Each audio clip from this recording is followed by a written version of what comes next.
नमस्कार, आप देख रहे हैं न्यूज़ इंडिया। मैं हूं आपके साथ पूजा मोहन पांडे। 24 की चाल में सबसे ज्यादा हॉट सीट का जिक्र हम करेंगे।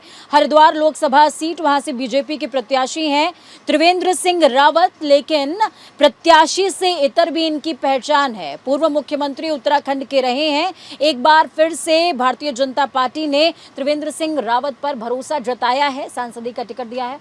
बहुत स्वागत आपका। धन्यवाद धन्यवाद। स्वागत के साथ सवाल, जिस दौरान आपको प्रत्याशी के तौर पर हरिद्वार सीट से मैदान में उतारा गया, उस दौरान आपके जहन में जो पहली प्रतिक्रिया थी वो क्या थी? देखिए, पहली प्रतिक्रिया तो खुशी की थी कि मुझे मौका मिला है और हरिद्वार जैसी जो बहुत ही प्रेस्टिजियस सीट है, क्योंकि सनातन के हिसाब से अगर हम देखें तो जिस तरह से काशी का स्थान है उसी तरह से हरिद्वार का भी स्थान है। यहाँ पर दुनिया भर का जो हिंदू है वो यहाँ पर आता है।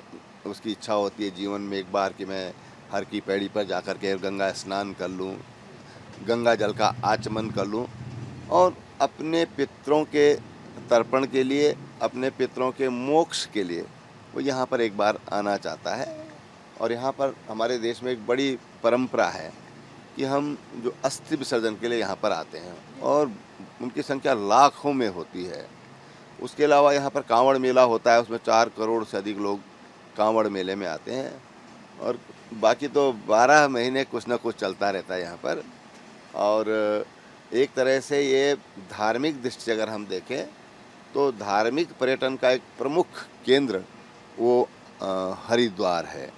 तो एक मन में आया कि भाई हरिद्वार जैसी लोकसभा सीट है, प्रेस्टिजियस सीट है, सनातन धर्म के लिए एक जिसका विशेष स्थान है। 7 पुरियों में जो एक विशेष रूप से जो मायापुरी का जिक्र आता है सप्तपुरियों में, तो हरिद्वार है। उसको मोक्ष नगरी भी कहा जाता है। तो यहाँ का जो मान सम्मान है, यहाँ की जो प्रतिष्ठा है, उस प्रतिष्ठा को बढ़ाना एक मेरे सामने मुझे लगा कि एक बड़ी चुनौती मेरे लिए लोकसभा सांसद बनने के बाद होगी। अपने सामने आप कांग्रेस के प्रत्याशी को कहाँ आंकते हैं? अब सच बताऊं, अभी तो कहीं नज़र नहीं आ रहा है कोई दूसरा प्रत्याशी। जिस तरह का यहाँ पर माहौल है और प्रत्याशी को लोग जानते भी नहीं हैं। जो कुछ भी होगा तो पिताजी के नाम से होगा या जो एक बीजेपी का नेगेटिव वोट है उस वो उधर की संभावना होगी। बीएसपी में जाएगा, कुछ निर्दलीय हैं उनके पास भी जाने की संभावना है। पर इन टोटल अगर हम देखें तो भारतीय जनता पार्टी के कार्यकर्ता संख्या बल के हिसाब से देखें हम, कार्य के मामले में देखें हम, और प्रत्याशी की जो पहचान है, प्रत्याशी की जो छवि होती है, एक अपनी छवि होती है जो जिससे जनता का जो उत्साह है वो बहुत बढ़ जाता है। तो उस दृष्टि से मैं देखूं तो अभी अकेला ही पहलवान नज़र आ रहा है अभी मैदान में। अकेला पहलवान नरेंद्र मोदी और त्रिवेंद्र सिंह रावत। जी, माननीय प्रधानमंत्री जी की तो खैर कुछ क्या कहना है। आज उनका जो व्यक्तित्व है, उनका जो आभा मंडल है और सबसे बड़ी चीज़ जो हर वर्ग के लिए उन्होंने काम किया है। समाज का कोई भी वर्ग ऐसा नहीं है कि जिस वर्ग के लिए उन्होंने काम न किया हो। गांव है, गरीब है, किसान है, जवान है, महिला है, युवा हैं, मजदूर हैं, सबके लिए माननीय प्रधानमंत्री जी ने तमाम तरह की योजनाएं चलाई हैं।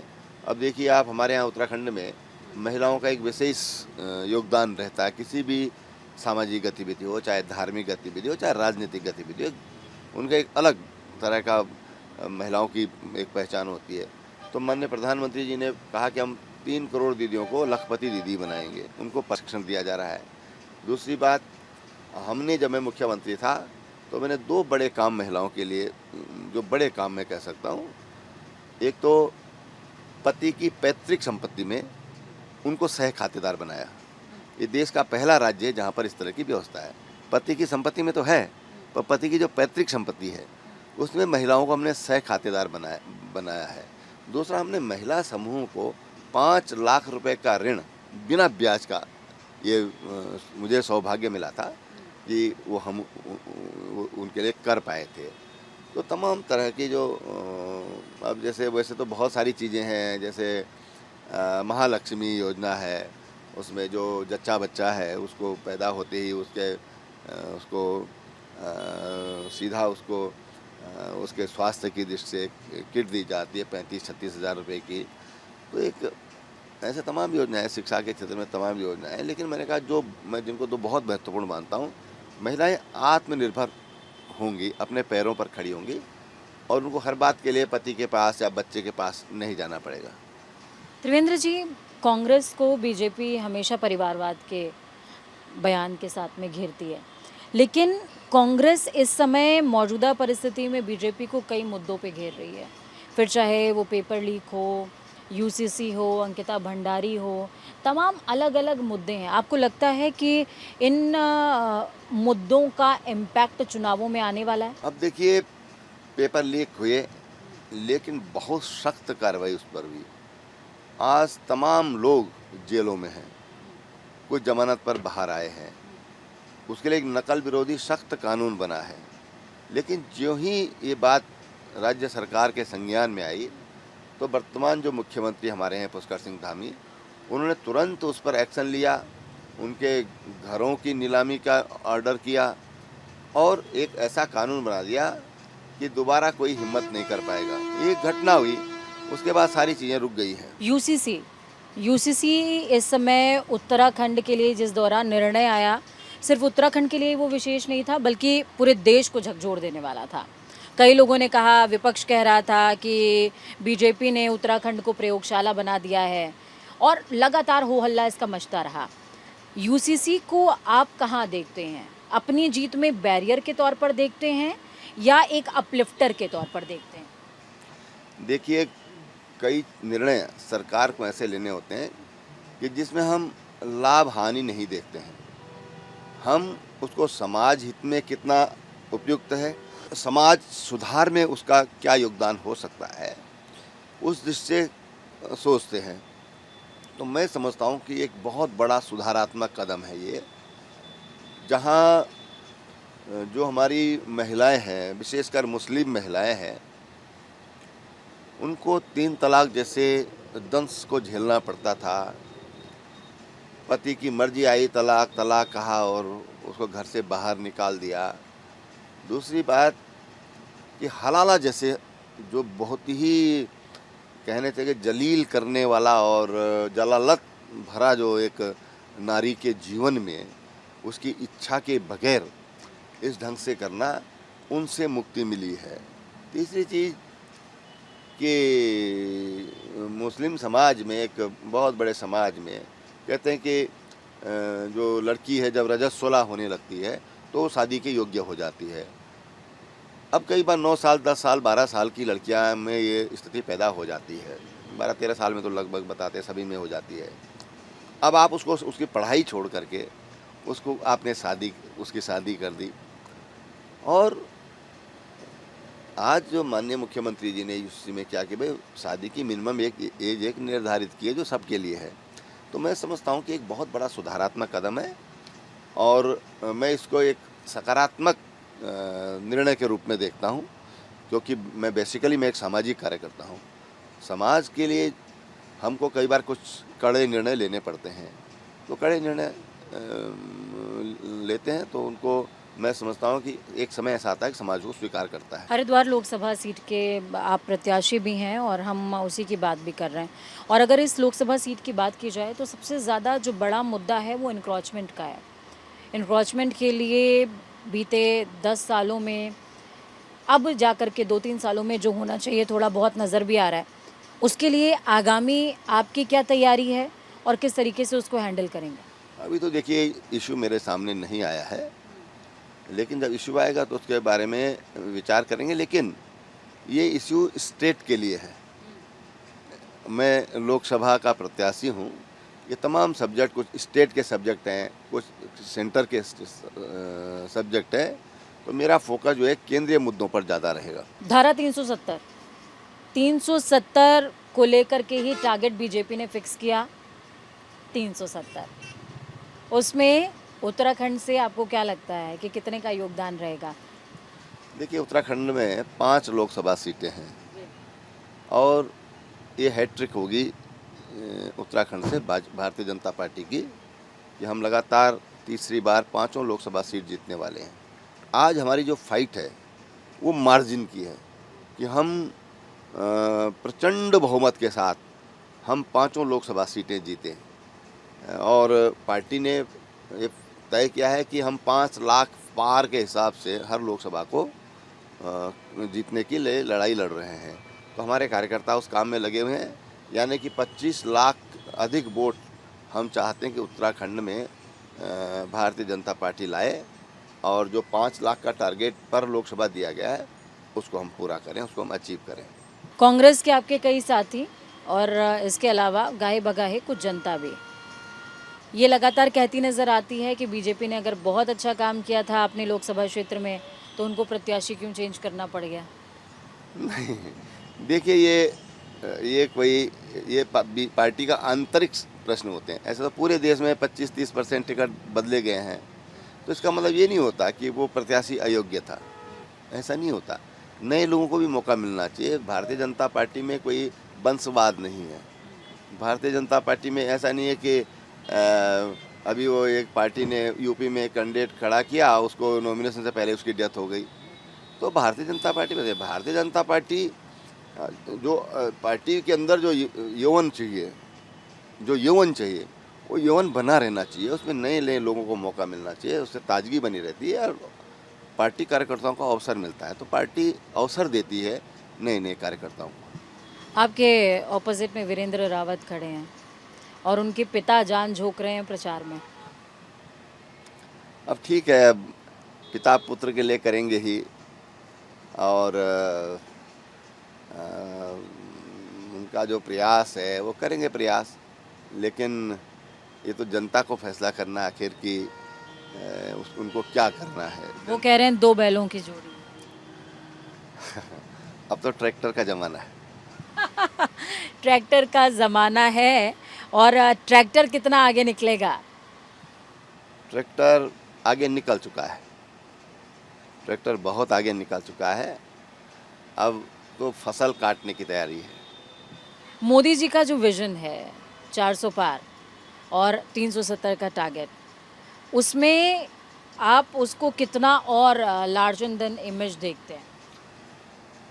देखिए, हमारे प्रधानमंत्री जी आज 2047 के विजन को लेकर के काम कर रहे हैं। देश की आज़ादी के जब 100 साल होंगे उसको टारगेट करके वो काम कर रहे हैं। उसके लिए विज़न डेवलप किया गया है और मुझे याद है जब 2014 में वो प्रधानमंत्री बने थे, मैं राष्ट्रीय सचिव था उस समय, तो माननीय प्रधानमंत्री जी ने उस समय कहा था कि भाई देश की आज़ादी के 75 साल पूरे हो रहे हैं। हमारे देश में आज भी 40 करोड़ लोग गरीबी की रेखा के नीचे जीवन यापन कर रहे हैं। उनके पास घर नहीं है तो बिजली पानी सड़क की तो बात ही क्या करनी है। और इसलिए जब देश की आज़ादी के 75 साल होंगे तो हम हर गरीब को घर देने का काम करेंगे, उसको बिजली, पानी, गैस कनेक्शन, स्वास्थ्य सुविधा ये देने का काम करेंगे। और मुझे यह बताते हुए बड़ी खुशी हो रही है कि वो सारे काम जो माननीय प्रधानमंत्री जी ने तय किए थे, जो टारगेट फिक्स किया था, जब आज़ादी का अमृत महोत्सव चल रहा है, अमृतकाल चल रहा है, कुछ पूरा करने में वो सफल हुए हैं।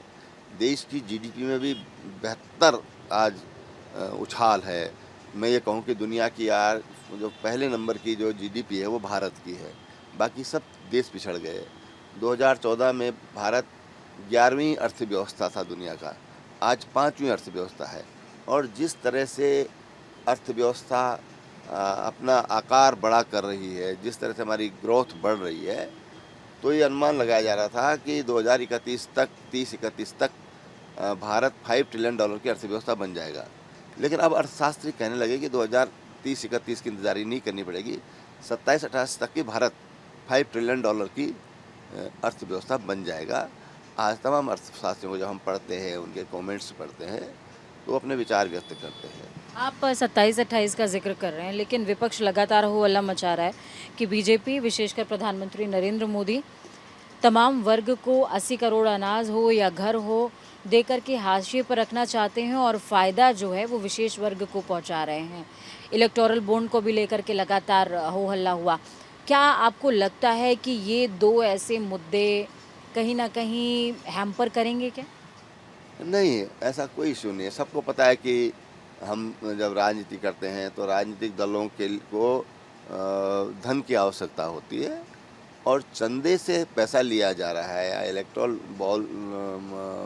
उसके माध्यम से, बॉन्ड के माध्यम से लिया जा रहा है, तो मैं समझता हूँ कि सभी ने लिया है, इसमें किसी को कोई आपत्ति नहीं होनी चाहिए। और चुनाव होते हैं तो खर्चा होता है, इसको तो मतलब स्वीकार करना चाहिए, आम जनता को स्वीकार करना चाहिए और स्वीकार करती है जनता। जनता बहुत व्यवहारिक है, वो इन सब चीज़ों को समझती है। लेकिन जो कांग्रेस है, अब मैं नहीं कहना चाहूँगा, लेकिन 10 वर्षों में कोई एक आरोप केंद्र सरकार पर नहीं लगाया पाया भ्रष्टाचार का। कोई भ्रष्टाचार जो एक बड़ा चैलेंज था, मुझे याद है जब 2014 का चुनाव हम लड़ रहे थे तो हम कहते थे कि 365 दिन और 366 भ्रष्टाचार कांग्रेस करती है।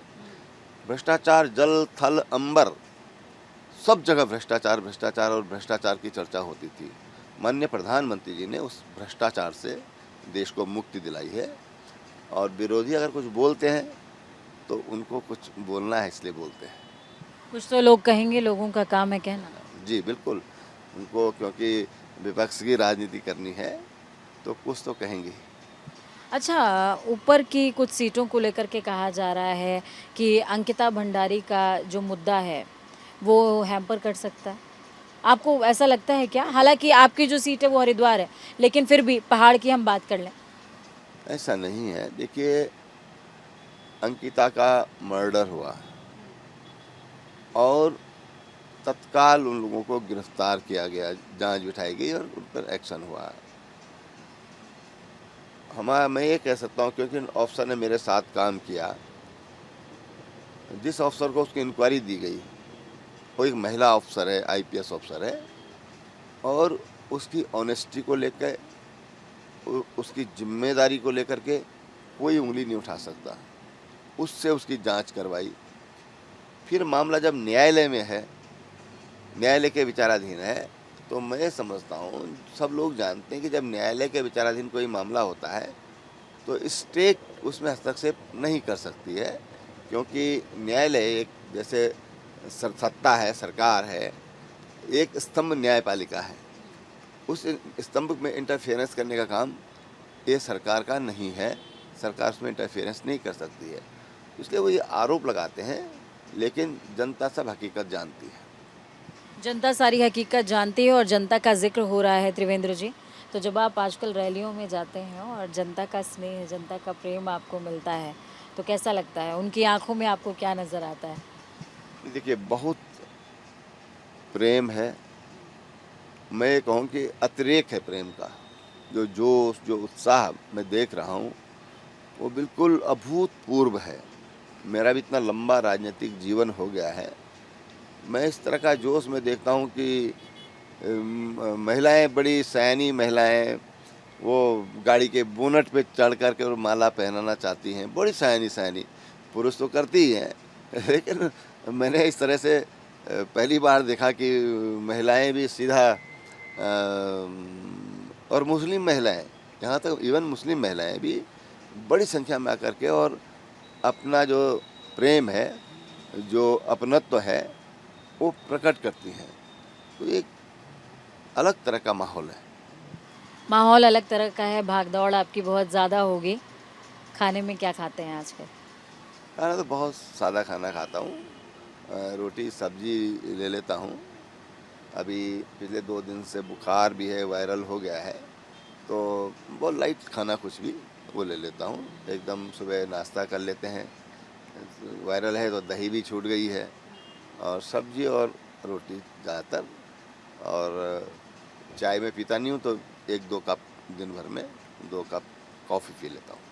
तो बुखार उतरने का इंतज़ार कर रहे हैं, 19 तारीख का इंतज़ार कर रहे हैं? निश्चित रूप से है।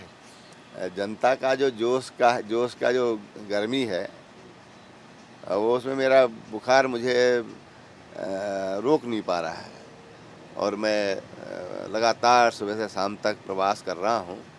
कोशिश कर रहा हूँ कि हर गांव से मैं गुजर जाऊँ। हर गांव में सभाएं करना ही तो मुमकिन नहीं है, लेकिन कोशिश है कि मैं कम से कम गांव की सीमाओं को मैं एक बार देख लूँ और फिर आने वाले भविष्य में उस हिसाब से उनके बारे में कुछ कर सकूँ। मान लीजिए आप सांसद हो गए, बड़े मार्जिन से हो गए, वो आप कह रहे हैं कि तय भी है, हरिद्वार के लिए क्या विशेष होने जा रहा है फिर? देखिए, हरिद्वार के लिए पहले तो मैं बताऊं, मुख्यमंत्री रहते हुए हमने यहाँ के लिए बहुत बड़े काम, हरिद्वार में सबसे बड़ी चीज़ थी कि हरिद्वार में कंजक्शन बहुत होता था, बहुत यात्री आते हैं। और शायद आपकी जानकारी में हो तो जो हरिद्वार ऋषिकेश जो रूट है वो देश का बिजीएस्ट रूट है।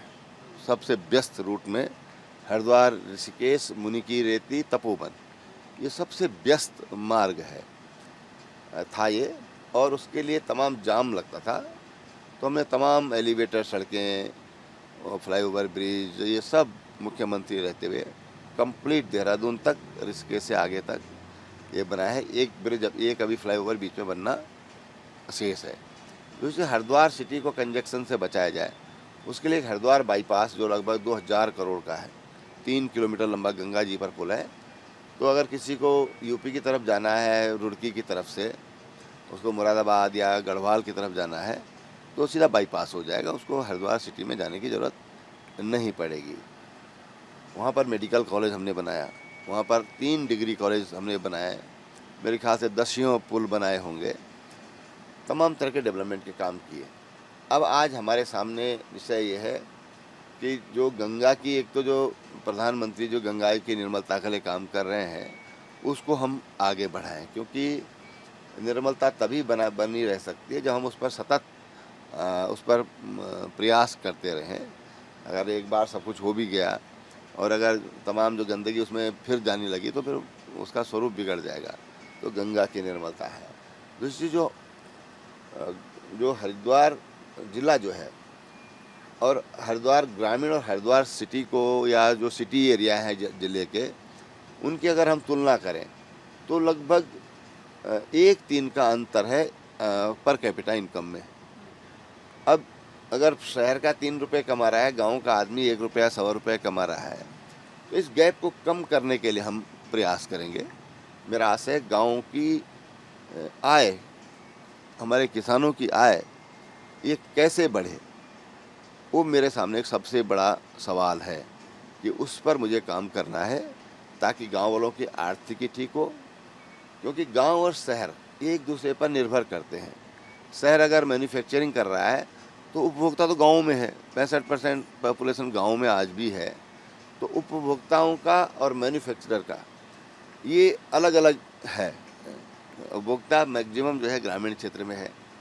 तो उपभोक्ता की जेब में जब तक कुछ नहीं होगा, या हम कहें कि आजकल मार्केटिंग का टर्म है कि बोरोइंग पावर हम अपने जो किसान हैं, जो गांव के लोग हैं, उनकी बढ़ाएंगे।